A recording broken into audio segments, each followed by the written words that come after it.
ইনশাল্লাহ ভাই, বাকি নামাজের পরে মসজিদি মানে কিনের কথা হইব।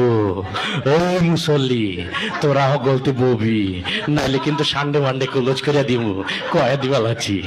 তো সবাই তো ভয়ে বসে গেছে, সর্বনাশ যেই লোক এলান করছে, না বসলে তো খবরই আছে। তারপরে ওই প্রথম যে ইমানের বিষয়টা, কালেমার বিষয়টা দেওয়া হলো মিশা সওদাগরকে, যে আপনি একটু কালেমার বিষয়টা আপনার মতো একটু সাজাই গুছাই বলেন।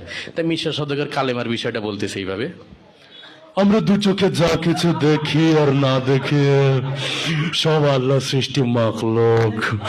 মাখলুক কিছু করতে পারে না আল্লাহর হুকুম ছাড়া, আর আল্লাহ সব কিছু করতে পারে মাখলুক ছাড়া। তাই যাই হোক, সে তার মতো করে বলে গেল। তারপরে নামাজের বিষয়টা ডিপজলকে আবার দিল, যে আপনি একটু নামাজের বিষয়টা আপনার মতো করে বুঝাই বলেন। তা ডিপজল নামাজের বয়ানটা করতেছে এইভাবে: এই আল্লাহ রাসূল যেমতে যেমতে